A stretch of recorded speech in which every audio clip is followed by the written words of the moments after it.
Bom dia, pessoal, tudo bem? Espero que sim. Hoje, quarta-feira, é dia de atividade de matemática.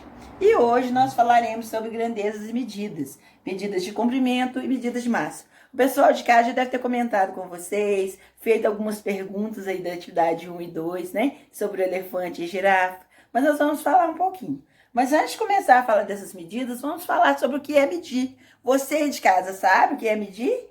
Parece que eu ouvi alguém dizendo. É isso mesmo. Medir é comparar grandeza de mesma espécie. O que é isso? Medir a altura de duas pessoas, medir o peso de duas pessoas. Eu não posso medir o peso de uma, a altura de outro. Ou então a altura de um, o peso de outro. Tem que ser igual, a mesma espécie, né? Senão vira bagunça. Agora, nós vamos falar sobre alguns tipos de medida. Vamos lembrar lá. Medidas de tempo, a gente usa o relógio. Medidas de capacidade, o litro. As medidas de massa, que é o que a gente vai usar, a balança. E medidas de comprimento, que a gente usa a fita métrica, o metro, a trena, a régua. Agora, nós vamos falar sobre medidas de massa. A medida de massa é usada para o peso, né? Para medir o peso. Então, vamos lá. Geralmente, a gente usa as balanças, né? Eu trouxe alguns tipos de balanças mais conhecidas no nosso dia a dia.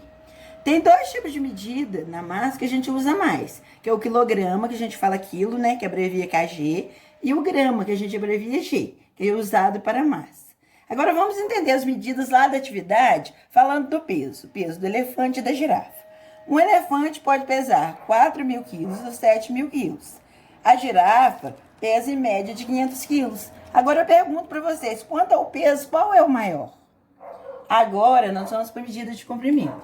Para medir o comprimento, nós usamos régua, trena, fita métrica, que são medidas padronizadas. Para as medidas não padronizadas, nós podemos usar o palmo, a polegada, o pé, o passo. E algumas medidas bem conhecidas que a gente usa para o comprimento, para medir o comprimento, é o metro, que a gente abrevia M, e o centímetro, são as mais conhecidas no nosso dia a dia. Agora, nós vamos entender as medidas da atividade através da altura. A altura do elefante, ó, o elefante mede em média de 3,5 metros. A girafa pode alcançar 5,3 metros de altura e boa parte devido ao comprimento do seu pescoço, que é grande, né? Então eu pergunto para vocês, devido à altura, qual que é o maior aqui? A girafa ou o elefante? Lembrando mais uma vez, que só podemos medir medidas de mesma espécie. Preste atenção, hein?